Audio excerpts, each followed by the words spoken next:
Oke teman-teman, kembali lagi bersama saya Guru Valdo. Hari ini saya ingin sedikit membahas tentang tips bagaimana caranya agar mudah untuk bisa konsisten. Karena memang permasalahan yang sering dialami oleh banyak orang itu biasanya sulit untuk konsisten dalam mencapai tujuan mereka, begitu kan?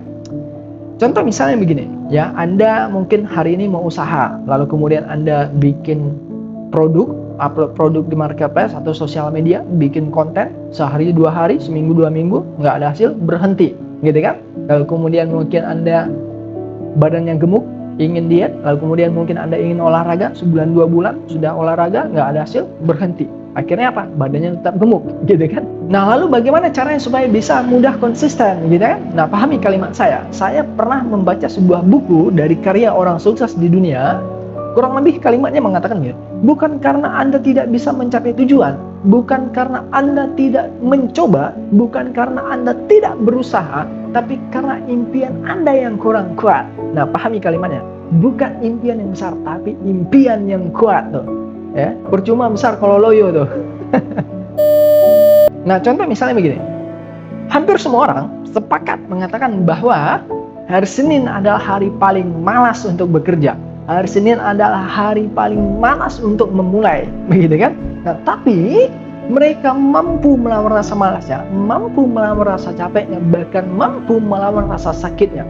Untuk apa? Karena mereka punya tujuan yang kuat di sana. Apa tujuannya? Supaya dapat gaji, atau mungkin supaya nggak dimaki-maki bos, atau mungkin supaya gajinya nggak dipotong, gitu kan? Yang dengan gaji itu mungkin mereka bisa ibadah, mereka bisa sedekah, mereka bisa ngasih orang tua, anak istri, dan sebagainya macamnya. Nah, itulah impian yang kuat tadi, sehingga mendorong mereka untuk melakukan apapun, walaupun malas gitu, walaupun capek, tapi mereka karena punya tujuan yang kuat di sana, mereka paksakan gitu.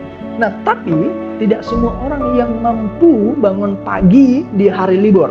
Walaupun mungkin mereka sudah punya planning, misalnya besok mau olahraga misalnya, lalu kemudian sudah setel alarm, tapi ketika alarmnya sudah hidup, dimatikan, ya kan?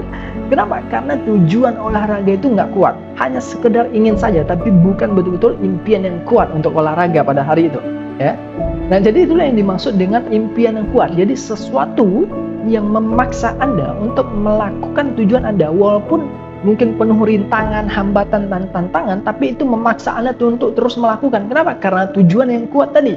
Nah, jadi hal pertama yang bisa Anda lakukan untuk bisa mencapai tujuan Anda, itu Anda tetapkan dulu tujuan Anda, tetapkan dulu impian yang kuat Anda itu apa. Barulah nanti Anda mungkin bisa melanjutkan ke step yang berikutnya. Nah, itulah cara pertama agar mudah bisa konsisten, yaitu tetapkan tujuan yang kuat. Ingat ya, tujuan yang kuat.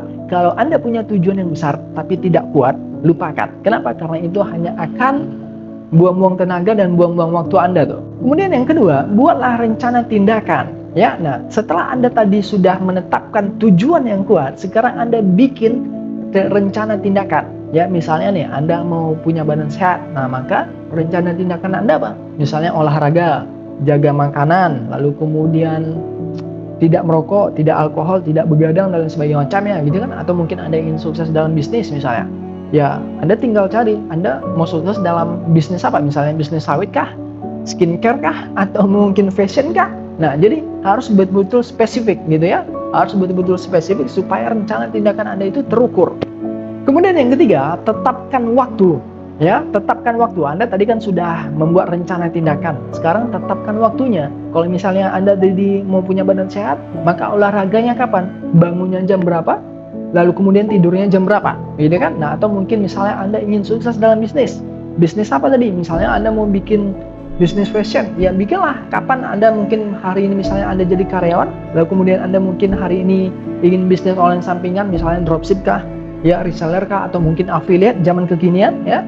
Mungkin bisa Anda kerjakan ketika Anda sudah tidak bekerja, atau mungkin ketika Anda sudah pulang kerja, misalnya malam kayak atau kapan kayak gitu kan. Dan itu harus ditulis, ya. Waktu itu harus ditulis. Misalnya nih, ya, pagi Anda kerja, pulang jam 5 atau mungkin sampai rumah jam 6 mungkin ya, lalu kemudian Anda mandi, makan, sholat, lalu kemudian jam 7 Anda sudah bisa mulai bergerak untuk mempelajari bisnis Anda misalnya, atau mungkin Anda belajar affiliate, belajar dropship, dan lain sebagainya macamnya gitu. Jadi, dan itu ya, tetapkan waktu itu harus ditulis, bukan hanya sekedar diingat dalam kepala, enggak, harus ditulis ya. Kenapa? Karena ketika hanya sekedar ingat di dalam kepala, itu biasanya orang suka lupa.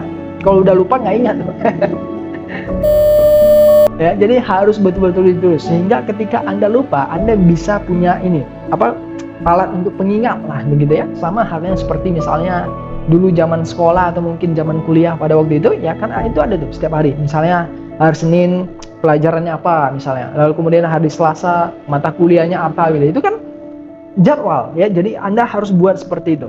Kemudian yang keempat, cari faktor pendukung ya. Faktor pendukung ini penting ya, ini sangat penting. Faktor pendukung itu seperti apa? Contoh misalnya gini, Anda mampu melawan rasa capek, mampu melawan rasa sakit untuk bekerja.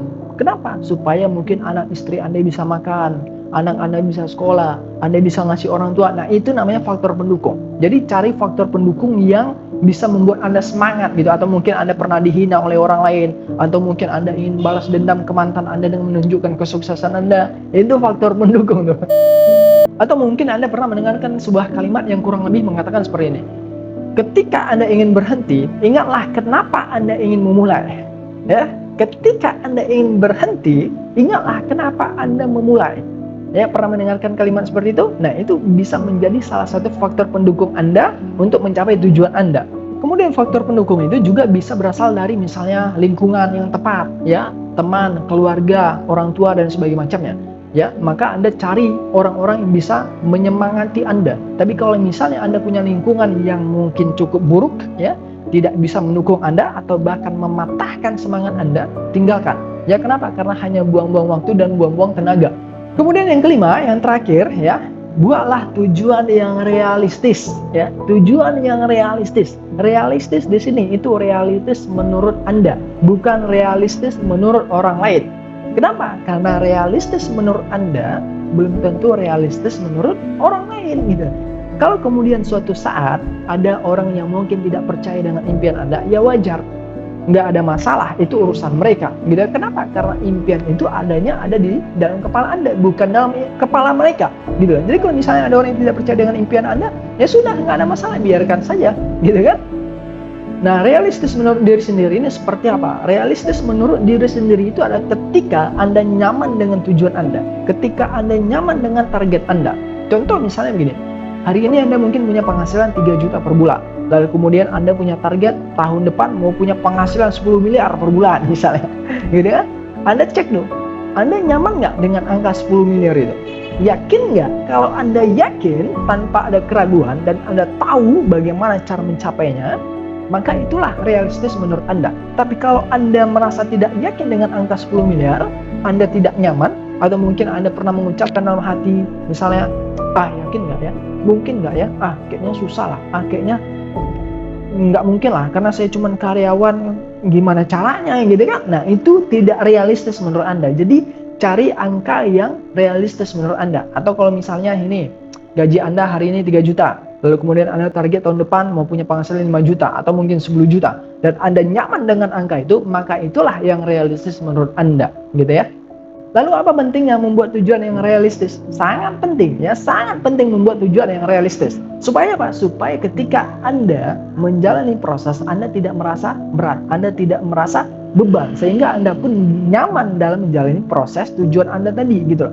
Nggak ada yang salah dengan orang yang punya impian besar, nggak ada yang salah dengan orang yang punya impian setinggi langit. Tapi yang salah adalah ketika Anda tidak percaya pada impian Anda merasa beban, Anda merasa berat, dan pada akhirnya Anda berhenti di tengah-tengah proses. Akhirnya apa? Nggak konsisten, gagal lagi gitu kan. Akhirnya kata orang lain apa? Omong kosong, impiannya omong kosong gitu kan. Nah, itulah pentingnya kenapa Anda harus bikin tujuan yang realistis. Nah, mungkin itu aja tips dari saya agar bagaimana caranya supaya bisa mudah konsisten ya. Ingat ada 5 langkah tadi. Yang pertama, Anda punya impian yang kuat, kemudian bikin rencana tindakan, tetapkan waktu untuk melakukan rencana tindakan Anda tadi, lalu kemudian cari faktor pendukung, lalu kemudian yang kelima, bikin tujuan yang realistis. Ya, mungkin itu aja dari saya. Kalau misalnya ada salah-salah kata ya saya mohon maaf ya. Atau mungkin kalian punya saran lain ya, atau silakan komen di bawah jika kalian punya saran lain supaya bisa konsisten ya, supaya mungkin orang lain bisa melihat kemudian komen Anda dan mungkin bisa mendapatkan insight baru dari komen Anda gitu ya. Oke, assalamualaikum warahmatullahi wabarakatuh.